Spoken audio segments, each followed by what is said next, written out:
নমস্কার, আমি প্রমিলার রান্নাঘরে তোমাদের সবাইকে স্বাগত। আজকে আমি তোমাদের জন্য বেগুনের দুর্দান্ত স্বাদের একটা রেসিপি নিয়ে চলে এসেছি। আশা করি তোমাদের রেসিপিটা খুব পছন্দ হবে। পছন্দ হলে অবশ্যই একটা লাইক আর শেয়ার করতে কিন্তু ভুলো না। আর আমার চ্যানেলে নতুন হয়ে থাকলে চ্যানেলটাকে প্লিজ সাবস্ক্রাইব করে দিও। আর এরকম ঘরোয়া রেসিপি পেতে পাশে থাকা বেল বাটনটি অবশ্যই ক্লিক করে রেখো। এই বেগুনের রেসিপিটা ছোট বড় কিন্তু সবার পছন্দ হবে। চলো দেরি না করে শুরু করি আমার আজকের রেসিপি। এখানে দেখো আমি বেগুনটাকে লম্বা করে কেটে ধুয়ে নিয়েছি। ঠিক লম্বা করে এরকম বড় বড় টুকরো করে কেটে নেবে। এখন আমি বেগুনের মধ্যে কিছু মশলা মাখিয়ে নিচ্ছি। প্রথমেই স্বাদ মতো লবণ দিয়ে দিলাম আর হলুদ গুঁড়ো দিলাম। এখন আমি অল্প একটু লাল লঙ্কার গুঁড়ো দিচ্ছি, এটা ঝাল লঙ্কার গুঁড়ো। সব কিছু খুব সুন্দর করে হাত দিয়ে মাখিয়ে নেব। এভাবে বেগুনটাকে যদি রান্না করো তাহলে ভীষণ টেস্টি হয়। তো এই মশলা কিন্তু খুব সুন্দর করে বেগুনের মধ্যে মাখিয়ে নিতে হবে। খুব সুন্দর করে কিন্তু বেগুন আমি মাখিয়ে নিয়েছি। এবার এই বেগুনগুলোকে ভেজে নেব। তো কড়াই বসিয়ে কড়াইয়ের মধ্যে দিয়ে দিচ্ছি সর্ষের তেল। তেলটাকে খুব ভালো করে গরম করে নিতে হবে। আর গ্যাসের ফ্লেমটাকে হাইয়ে রেখে বেগুনগুলো আমি ভেজে নেব। তাহলে খুব তাড়াতাড়ি বেগুন লাল হয়ে যাবে। একদম লাল করে ভেজে নেব। এই বেগুনগুলো না এমনি এমনি ভাত দিয়ে খাওয়া যাবে, এমন ভাবে ভাজবো। তো সব বেগুন দিয়ে দেখো আমি 2 মিনিট মতো ভেজে নেব হাই আছে।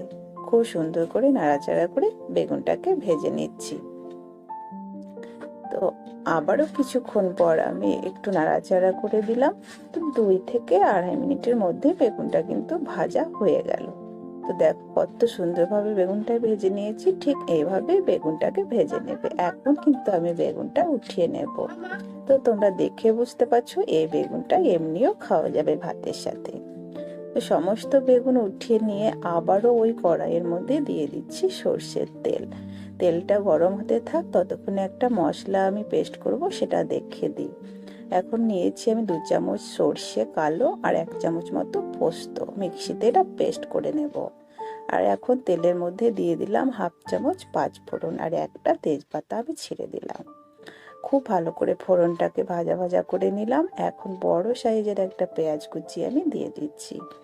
পেঁয়াজটাকে দিয়ে খুব ভালো করে পেঁয়াজটাও কিন্তু আমি মিডিয়াম আঁচে লাল করে ভেজে নেব। খুব সুন্দর করে খুব লাল করে ভেজে নেবে। পেঁয়াজটা খুব ভাজা হয়ে গেছে। এখন আমি এর মধ্যে একটা মশলা অ্যাড করব। মশলার মধ্যে আছে একটা বড় সাইজের টমেটো, 1 ইঞ্চি মতো আদার টুকরো, 2 কাঁচা লঙ্কা, কয়েক কোয়া রসুন।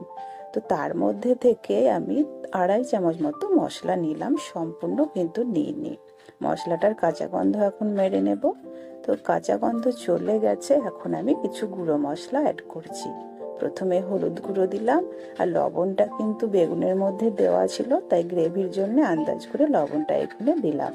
দিয়ে দিলাম 1 চামচ মতো জিরে গুঁড়ো। অল্প একটু জল দিয়ে খুব সুন্দর করে মশলাটাকে কষিয়ে নেব। এই রান্নাটা বলে রাখি, খুব নুন বা খুব ঝাল হলে ভালো লাগে না, তাই লবণটা অবশ্যই আন্দাজ করে দেবে। এখন আমি দিয়ে দিচ্ছি লঙ্কার গুঁড়ো। ঝালটা কিন্তু আমি একটু মিষ্টি মিষ্টি রাখছি, লবণটাও একটু মিষ্টি মিষ্টি রাখবো। মানে খুব বেশি দিলে খেতে খারাপ লাগে, তো তোমরা পছন্দ করলে দেবে।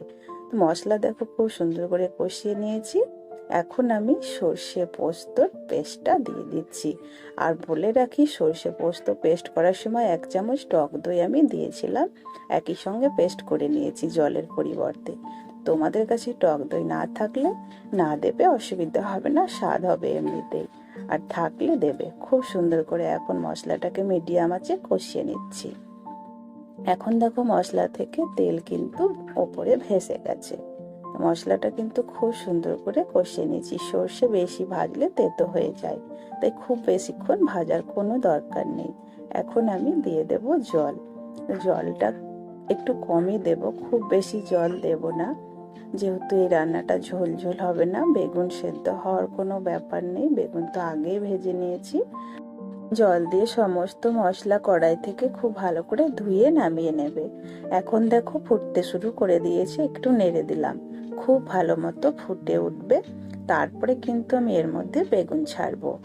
তো খুব ভালো করে ফুটিয়ে নেবে। আমি কিন্তু ঢাকা দিয়ে ফোটাইনি, গ্যাসের ফ্লেমটাকে বাড়িয়ে দিয়ে ফুটিয়ে নিলাম। এখন খুব ভালো হয়ে ফুটে গেছে, তোমরা দেখতেই পাচ্ছ। তো এখন আমি এর মধ্যে ভেজে রাখা বেগুন অ্যাড করব। এই রান্নাটা ভীষণই ভালো লাগে। আবারও বলছি, তোমরা না বানালে অবশ্যই বাড়িতে বানিয়ে খাওয়াও। যারা বেগুন পছন্দ করে না তারাও কিন্তু বেগুন এই রেসিপিটা খেয়ে নেবে। ভীষণই টেস্টি হয়। সমস্ত বেগুন দিয়ে দিয়েছি। এবার আমি ঢাকা দিয়ে মিডিয়াম আঁচে 1 থেকে 2 মিনিট রান্না করে নেব। ঠিক 2 মিনিট পরে ঢাকাটা খুলে নিচ্ছি। আমার সর্ষে পোস্ত বেগুন একদমই রেডি হয়ে গেছে। রান্নাটার গ্রেভিটা এরকমই থাকবে, ঠান্ডা হলে কিন্তু এটা আরও ঘন হয়ে যাবে। এখন আমি গ্যাস অফ করে দেব আর নামিয়ে নেব একটা পাত্রে।